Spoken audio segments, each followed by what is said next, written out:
Let's begin by talking about the markets. What we've seen in today's trading session, we've seen the Nifty slip below 24,000. It's lost more than 300 points today. And the IT index has turned out to be the top sectoral loser. Also on the losing side were auto stocks and banking stocks, even pharma stocks. Meanwhile, the PSU index, the top gainer in today's trading session. So where are the markets headed next? This kind of volatility that we're seeing in the markets, what is it indicative of? Are there domestic factors at play or are there global cues? Let's ask. Sudeep Bandyopadhyay is Group Chairman of IndiTrade Capital. He joins us along with Santosh Rao, the Head of Research and a partner at Manhattan Venture Partners. Gentlemen, thanks for making the time to shed light on what's happening in the markets. Mr. Bandyopadhyay, to you first. The Nifty, as we've been telling our viewers, now slipping below 24,000. And the drags are heavyweights like Adani Enterprises and Asian Paints today. But how significant is this in general for market sentiment? Is it indicative of a deeper correction, you think, or are you seeing it just as profit booking at elevated levels? Well, I think, there is volatility and we have to live with the volatility. You also have to understand that the incoming US administration, Trump administration, they are known for ad hoc policy making and transactional approach to policy making.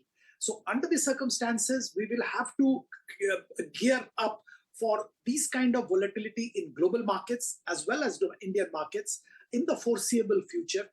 And I think traders and investors will have to be ready for these kind of volatility in the coming days. Now, specifically about today and last few days or even the coming few days, I would say that there are geopolitical issues which are heavy on the market's mind. There are, of course, the US markets are on holidays, so there will not be too many cues coming from the global markets. But the fact remains that domestic cues as well as global geopolitical issues will continue to have impact on India. We also have to remember that FIIs have continued their selling spree and a lot of money is moving to US. This also is creating some pressure on Indian markets. When the frontline stocks get sold in a big way, one has to understand that the FIIs are selling because they are the largest investors in the frontline stocks. So obviously the FIIs have been selling and that is having its impact on the market. Let me ask Santosh Rao, from your perspective, Mr. Rao, do you see a lot more of the global cues playing out this turbulence in our market conditions? One sector is the IT index, a significant outperformer this series. And today, of course, we've seen it turn out to be the top sectoral loser. Would you read this as sectoral rotation or could we see more sustained pressure on IT stocks going ahead, considering what Mr. Bandyopadhyay is indicating, what could be in store under Trump 2.0? Yeah, I totally agree with what was just said. I think until the January 20th, till Trump takes over, you're going to have all this speculation take over. And then he already has said America First policy is going to take precedence over everything. So there are going to be tariffs, there are going to be other restrictions on that side. So, but other than that, I think definitely the fact that the interest rates may not be cut as much as we thought before. I think that's going to play a big part in how the rest of the market, how the dollar reacts, and how everything reacts. So I think that's the big thing. Money is flowing into US because the yields are good. The dollar is good. So that's a big issue at this point. So you will see ripple effects across the board, especially in the emerging markets. But let's wait and see. He said a lot of things. Let's see how much he can get past that. He has the full house. There was a red wave. So he has the House, he has the Senate. So he can do a lot. But I think his rhetoric adds to the volatility, and that's going to keep the rest of the world on its edge. Yes. And you're going to see a lot of action there. So India is going to definitely see the other side of this all his actions. But net, as of now, things are fine. The economy is fine. The inflation is proving to be sticky, just as in India also. So a lot of issues to consider. He's not going to just cut rates. The Fed chair is not going to cut rates because there is concern that we may not see a lower inflation towards his 2% target. So all those issues are playing out. I think the next month or two will kind of give a better sense of where US stands and how the rest of the world reacts. So how much of what Trump is saying by way of tariffs as well, and already he said what he's planning to do on the first day of his presidency, by raising these tariffs, especially on China, that has an effect on the markets. But Mr. Bandyopadhyay, if you look at the mid-cap index, it's shown remarkable resilience. It has gained for 5 straight sessions. Do you see this as a flight to quality within equities? Or are mid-caps signaling this broader recovery trend despite the frontline indices faltering? Vikram, a couple of things. One is there are a lot of good mid caps, and there is quality in mid caps as well. But as I was mentioning, that FIIs are heavily invested in the large cap stocks. So when FIIs are selling heavily in Indian market, naturally the large caps will take the beating, and that's what is pretty much happening. FIIs are not that much invested in mid caps, so I think the pressure is on the large caps and not on the mid caps. Number two, there are a lot of mid caps which are also in sectors like exports, as well as infrastructure, power, and things like that, power ancillaries. Now, I strongly believe that these are the sectors which are going to be benefiting either out of domestic activities, domestic policies, or Trump 2.0 policies, like we were just talking about the tariffs. The differential tariff which Trump administration is talking about should benefit India and Indian exporters. So obviously there are a lot of Indian mid-cap stocks which are exporting and in a big way to US, and they will definitely benefit because of this differential tariff vis-a-vis China. Let's ask Santosh Rao what he makes of what's actually running in the minds of FIIs. Mr. Rao, much is being said, of course, over here in India about PSUs, especially after the state election results, which consolidates the position of the ruling dispensation at the center. These PSUs have emerged as top gainers today as well. And is this now purely a valuation-driven interest, or from a distance do you see the importance of these structural reforms, a government push, making these stocks fundamentally stronger bets, even for FIIs? What do they see as good as far as the Indian economy and Indian equity markets are concerned? Yeah, at the very high level, the Indian economy is the best economy right now in terms of the growth expectations, the GDP growth expectations for the next few years to hit 8%. That's the target, and I think 6 to 8% is their target. And I think that's a great thing, and that's the brightest spot in the whole global economy. So that's a given. But in the near term, valuations do matter. The risk reward at this point on a relative basis is much better outside the US and outside India rather, and US is the place to be at this point. So I think that you're seeing that flow out, money flow out. But I think over time you will see money flow back in, because like I said, the fundamentals of the Indian economy are good. Yes, there's some disturbance at a different level, at the consumer level and all that, but that'll straighten out at some point. As long as US solidifies and gives the sense of direction where they're going, I think the others can take the cues and act accordingly. So I'm not worried about FIS flowing out. Yes, they are. There's some money's flowing to China because they relax some of their policies, but that's near term. On a long-term basis, I see money flowing back into India because the growth is in India.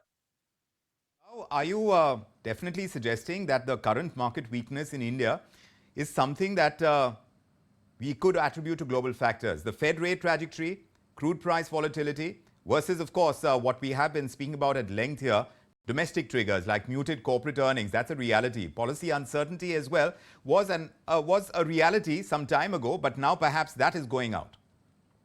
Yeah, I think it's definitely global factors that's really driving the whole FII thing. Because Indian economy, I think politically, I think India is pretty stable at this point. There's not much disruption there. You're going to have a lot of noise, which Indian democracy is very noisy.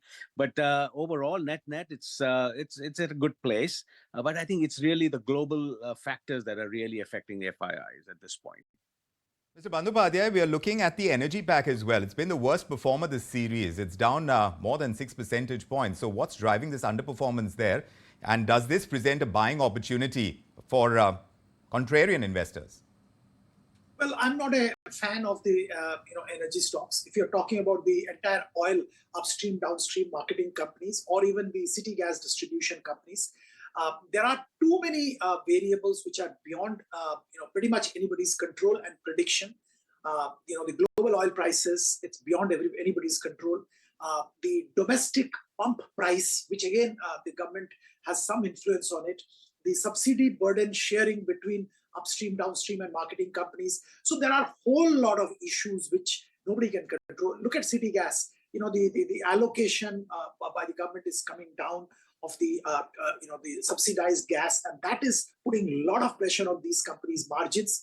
They are not able to raise rates. The IGL raised rates in about 30% of their market, but 70% of their business is in Delhi, which is going for an election in the near future, and they will not touch the rates. Now, this is not a commercially viable proposition for the company, but that's where they are. So this entire pack, I leave it to the aggressive traders and investors to play with. But from a steady, stable investor, I would think that they should stay away from this pack generally. Specifically, if we talk about now, definitely they should stay away. There are too much of volatility. But if you are including power in the energy, because I consider power also is a part of energy. Of course. Power is one sector which I am very, very fond of. And I think there is a structural change in Indian power economy.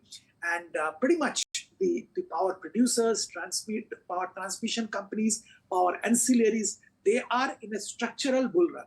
Right. You did mention the power and power. But now that we're seeing these two consecutive series of declines on the Nifty, there are several signs of sectoral choppiness as well, Mr. Bandyopadhyay. Where do you see the markets heading over the next few months? What levels are you eyeing on the Nifty, at least by the year end? I would tend to think that it will hover in this range between 23,500 to about 24,500. That's the range in which it will hover. I see a huge amount of volatility. Look, this month already about $5 billion have been sold by the FIIs. I think this momentum of FII selling will continue in December also. Bit calibrated, and because December after 15th, people are generally on a holiday mood, so the selling may kind of reduce. But the selling will be there and pressure will be there on Indian markets. So I don't see Indian markets doing much in terms of return, but selective opportunities will be there for picking up good quality stocks from a long-term investor's point of view.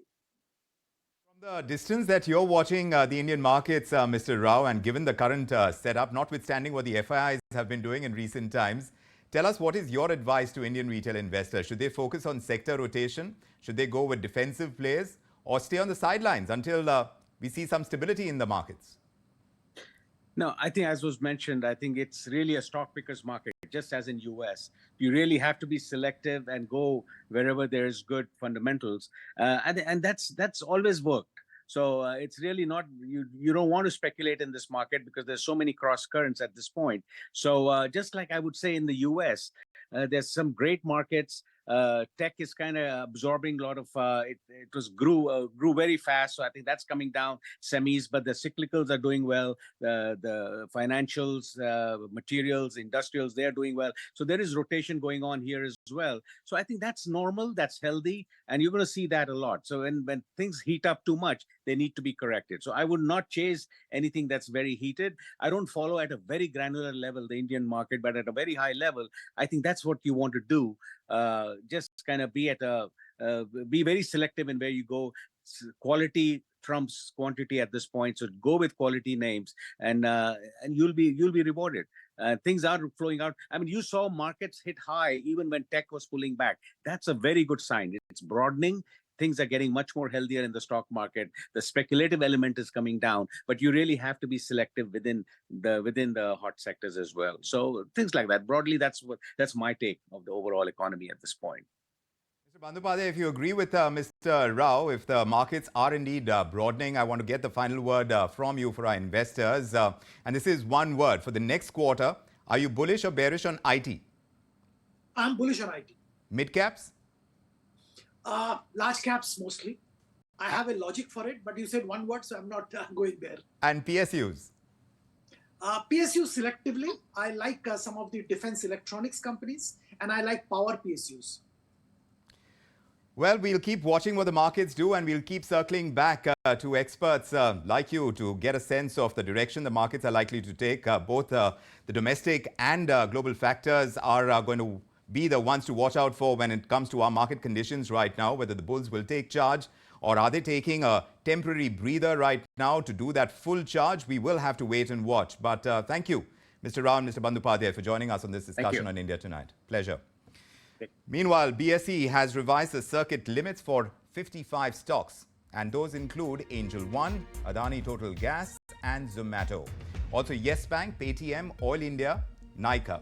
And this revision comes as part of the BSE's risk management framework to curb any excessive volatility. The price band limit is set to 10% for a total of 46 stocks. 5% limit has been set for 4 stocks, and 5 stocks have got a limit of 2%. With that, it's time for us to take a quick breather. But as we do, we're going to talk about what on the other side? The centre gearing up to expedite capital spending.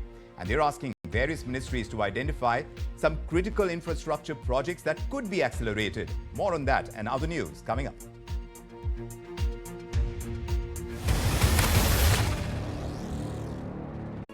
If you like this video, then like, share and subscribe to ET Now.